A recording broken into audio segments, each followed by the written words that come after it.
নমস্কার। আজকে মঙ্গল আদিত্য যোগ নিয়ে আলোচনা করব।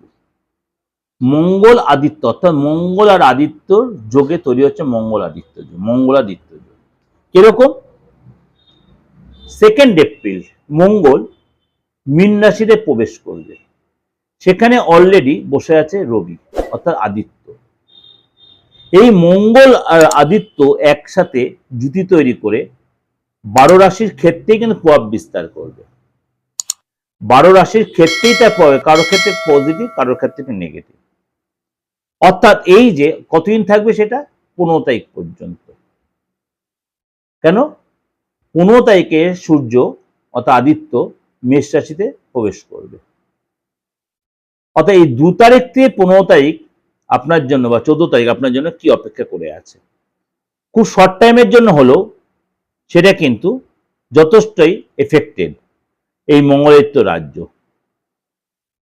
সুতরাং এই রাজ্য সিংহ রাশি, সিংহ রাশির ক্ষেত্রে আপনার রাশির অধিপতি হচ্ছে সূর্য এবং আপনার রাশির জন্য শুভ গ্রহ হচ্ছে মঙ্গল। কোথায় হচ্ছে? এই মঙ্গলাদিত্য রাজ্য আপনার কিন্তু অষ্টম হাউসে হচ্ছে। অর্থাৎ আপনার জন্য কিন্তু যথেষ্ট লাভদায়ক হবে। এই সময় কিন্তু আপনার প্রমোশন পাওয়ার যোগ তৈরি হবে এবং এই সময় কিন্তু আপনি কোনো গুড নিউজ পেতে পারেন। বিদেশ থেকে কোনো গুড নিউজ, দীর্ঘদিন ধরে কোনো কাজ আপনার আটকে ছিল সেই জায়গাটা আপনি সাকসেস, কিন্তু মাঝে মাঝে একটা হতাশা আসবে।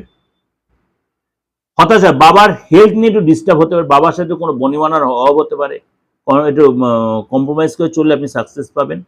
এই সময় কিন্তু রাজনীতিতে যারা আছেন বা প্রশাসন দপ্তরে যারা, তারা যত লাভবান হবেন। এবার এই সময় কিন্তু বিদেশি লাভ হবে, ইনভেস্ট থেকে আপনার লাভ হবে। আপনার এই সময় ইনভেস্ট থেকে লাভ হবে, বিদেশি লাভ হবে এবং এই সময় কিন্তু আপনার ইচ্ছা পূরণের জায়গাটা তো, দীর্ঘদিন ধরে যে কাজ আপনার এক্সপেরিমেন্ট ব্যবসা করছেন বা ফরেন রিলেটেড কোনো ব্যবসায় জড়িত আছেন, বা আপনার এই সময় কিন্তু সাকসেস জায়গাটা তৈরি হবে। কিন্তু আপনাকে কিন্তু ধৈর্য রাখতে হবে। আপনি মনে করেন কোনো এক্সট্রা কোনো ইনকাম প্ল্যান করছেন, সেটা সতর্ক থাকবেন, সেই জন্য কিন্তু আপনার সম্মানহানি হতে পারে। বা আপনি অবৈধভাবে কোনো ইনকামের চিন্তা করছেন, সেখানে কিন্তু সম্মানহানি বা লস হতে পারে। আপনি এক্সট্রা কোনো রিলেশনে জড়িয়ে পড়েছেন, সেখানে ফ্যাক্টর হবে। মাথাটা গরম যেন না হয়, ভুলেও মাথা গরম করবেন না। মাথা গরম করলে কিন্তু আপনার অনেক সুযোগ হাতছাড়া হবে, লোকের কাছে অপদস্থ হতে পারেন। যদি মাথা ঠান্ডা করে ডিপ্লোম্যাটিক মেনটেন করে আপনি এগোতে পারেন, অনেক কাজ পুরোটা 100% না হলো 70-80% আপনি এখান থেকে রিটার্ন পাবেন। 70-80% আপনি রিটার্ন পাবেন। অর্থাৎ এই মঙ্গলাদিত্য রাজ্য আপনার 8th হাউসে হলো আপনার কিন্তু এটা ট্রানজিট, এটা কিন্তু পার্মানেন্ট ঘর নয়।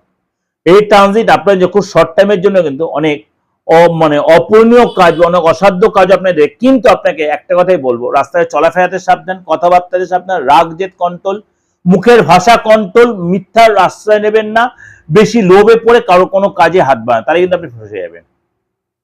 যদি বেশি লোভ করে ফেলেন তাহলে কিন্তু আপনি ফাঁসবেন। সুতরাং এই জায়গায় কিন্তু সম্মানহানি হতে পারে। দীর্ঘদিন ধরে কারোর অর্থ আপনি ধার নিয়ে বসে আছেন, সে অর্থ আপনি শোধ দিচ্ছেন না, তাই কিন্তু আইনি ঝামেলা ফেসে যাবেন, বড় ফ্যাশন ফেসে যাবেন। আইনি ঝামেলা মানে আপনার কিন্তু জেল কাস্টডি, এই ঝামেলাগুলো আপনি জড়াতে পারেন। এই জায়গাগুলো একটু আপনাকে ঠান্ডা মাথায় মেনটেন করতে হয়, মাথা ঠান্ডা হতে। আপনার যে সময় এক্সাম থেকে দেয় পরীক্ষায়, অবশ্যই ভালো করে পরীক্ষা দেবেন, পড়াশোনায় কনসেন্ট্রেট করেন, নাহলে কিন্তু আপনার জানা কোশ্চেন, জানা জিনিস ভুল হয়ে যাবে। পড়াশোনায় একটু অমনোযোগী যদি হন, ভুল হবে। আপনার পিতার সাথে আপনার কিন্তু বাদানুবাদ হতে পারে, পিতার হেলথ নিয়ে ডিস্টার্ব হতে পারে। এইগুলো আপনার মেনে, কিন্তু আপনি যদি মাথা ঠান্ডা করে প্ল্যান করে এগোতেন, অনেক কাজে আপনি সাকসেস পাবেন। অনেক আটকে থাকা কাজে আপনি সাকসেস পাবেন, কিন্তু আপনার প্ল্যান করে এগোতে হবে। কোনটা ভুল আর কোনটা ঠিক আপনার সাবকনসিয়াস মাইন্ডের সাথে কথা বলতে হবে। আপনি যাদেরকে অর্থ নিয়ে দীর্ঘদিন ধরে বসে আছেন, আপনি নিয়ে বসে আছেন, তাদেরকে অর্থ শোধ করার প্ল্যান চেষ্টা করুন, নাহলে কিন্তু আপনাকে আইনি ঝামেলা আপনি জড়িয়ে পড়বেন। সতর্ক থাকবেন। ওভারঅল ডিসকাশন করলাম, ভালো হলে লাইক করবেন, যোগাযোগ করতে হলে বুকিং ফোন করবেন 89107325 9433960106। নমস্কার, ভালো থাকুন।